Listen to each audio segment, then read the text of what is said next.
I am continuing in my reading. What I'm doing in this series is to read through the entire standard works of the Church of Jesus Christ of Latter-day Saints. This consists of the Bible, the Book of Mormon, the Doctrine and Covenants, and the Pearl of Great Price. I am continuing reading in a chronological order, according to event, not according to publication or volume, so I'm skipping around a bit as I move along. We are continuing in the Gospels again. We've been reading individual Gospels for a little while in the Synoptic Gospels. So Christ, he was in Jerusalem for the Passover, went back to Galilee because they sought his life. He then had about a 6-month ministry in Galilee, where he traveled from town to town, preaching and healing those with the faith to be healed.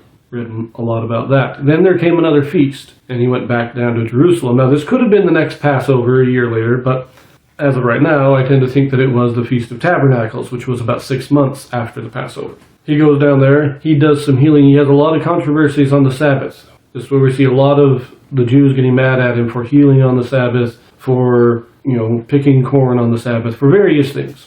And it appears that eventually he has gone back up to Galilee now because they are once again forming a conspiracy to kill him in Jerusalem. So from what I can tell, we are now again back up in Galilee. Now, that's where we left it. We're going to pick this up now. This video will include all three of the Synoptic Gospels, Matthew, Mark, and Luke, and we're just going to read them in order. In this video, we have a Joseph Smith translation. Now, what the Joseph Smith translation is, this is a translation or correction done by Joseph Smith to restore those passages that have been lost or corrupted over the years. So, we turn first to Matthew chapter 10, verses 1 through 4. And when he had called unto him his 12 disciples, he gave them power against unclean spirits, to call them out, and to heal all manner of sickness and all manner of disease. Now the names of the 12 apostles are these: the first, Simon, who is called Peter, and Andrew his brother, James the son of Zebedee, and John his brother, Philip and Bartholomew, Thomas and Matthew the publican, James the son of Alphaeus, and Lebbaeus, whose surname was Thaddeus, Simon the Canaanite, and Judas Iscariot, who also betrayed him. 12 apostles. This is the first time that we have them being called apostles. Now, it just says his 12 disciples. Again, he must have had many more than just 12 disciples. They weren't just the 12. But these are he called his 12 disciples because he is now ordaining them as apostles. But I will point out that they clearly had been ordained to the priesthood at some level in the past, because we read that they were baptizing. It said Christ and his disciples baptized more than John the Baptist did. So they clearly had the priesthood. But we don't read about their ordination to the priesthood. We are reading, however, their ordination as apostles. That's what this is. Now, some of these names are just fun, but you'll note Matthew the publican. But right here we also have James the son of Alphaeus. And if I remember correctly, Levi was identified as the son of Alphaeus, which is why there's some confusion. Is Levi Matthew? They're both called publicans, but here James is the son of Alphaeus, and previously Levi was identified as the son of Alphaeus. So maybe Levi, I think Levi is Matthew still. Maybe this James is the brother of Levi. Maybe we have Peter and Andrew who are brothers, James and John who are brothers. Maybe James and Matthew were also brothers. It's interesting because, as I say here, it says he is James the son of Alphaeus. It's in Mark that we are told that Levi is the son of Alphaeus. So, just a little speculation there. Well, let us look briefly at the Joseph Smith translation here, because I don't think there's much in this section. So, for Matthew chapter 10, verses 1 through 4, we have one Joseph Smith translation, and that is in verse 1, where it says, he gave them power against unclean spirits. Joseph Smith corrects that to, he gave them power over unclean spirits. Not a major change. We leave that there, and let us now turn to Mark. Mark chapter 3, verses 13 through 19.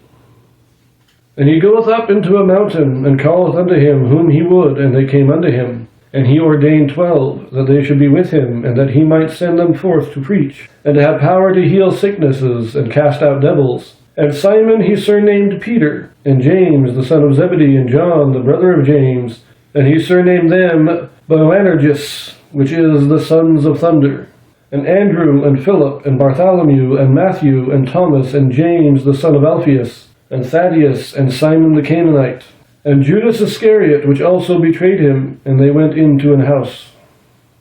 So again, we have the same basic list of people. All the names are the same. And once again, remember, Mark is the one that called Levi the son of Alphaeus. And here he is listing Matthew and then James the son of Alphaeus. So there is some ambiguity on who is Matthew and who is Levi and all this. I'm still of the opinion that Matthew and Levi are the same, but there is some question there. Now you'll note that he didn't just call his 12. In Matthew it says he called the 12 disciples, but here he said he called whom he would, and from among them he called his 12 apostles. So there's probably more than the 12 there, because he said from among those that he called. But other than that, there's not really much else new there. So let us briefly look at the Joseph Smith translation here. In Mark, verses 13 through 19, we have only one correction here, and this is in verse 13, where it says, he goeth up into a mountain and calleth unto him whom he would. The unto him is simply removed. He goeth up into a mountain and calleth whom he would. But that's the only correction. In minor grammatical clarification, or making it a simpler, easier read. Nothing big. Now we turn to Luke. Luke chapter 6, verses 12 through 16.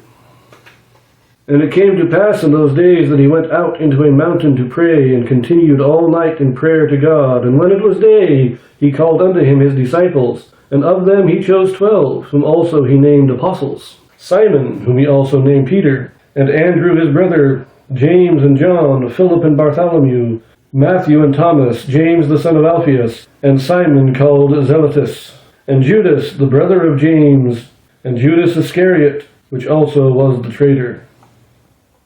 There is a discrepancy here. Luke mentions a Judas, the brother of James. Now he doesn't say what James, but I would assume this is the brother of James, son of Alphaeus. But Matthew and Mark, instead of Judas, the brother of James, they talk about Thaddeus. So there's a little discrepancy in the names here. Were these the same people? I mean, I don't think any of these men made an error in the 12 apostles. I mean, Matthew was one of the 12. Mark was probably one of the 70. These men knew who the 12 were. But it wasn't uncommon for men to have multiple names. And so these lists are really the same people. It's just trying to figure out why we're using different names and whose different names are they. Everything is the same between all three lists except this one guy, Thaddeus and Judas, the brother of James. That's the only difference in the list. There is a little more confusion in the calling of Levi the publican earlier on and who he is identified with, but they all have the same list except this one name. It's very interesting. Wish we had some clarification, but we don't. So let us go to the Joseph Smith translation for Luke here. Chapter 6, verses 12 through 16. We have two here. In verse 13, again, we remove the unto him. So instead of he called unto him his disciples, it's just he called his disciples. And then in 16, where it says Judas Iscariot, which also was the traitor, we change that to who also was the traitor. Again, minor grammatical changes. But remember that there were more than just the 12 disciples. Christ had many disciples, and from among them, he ordained his 12 apostles.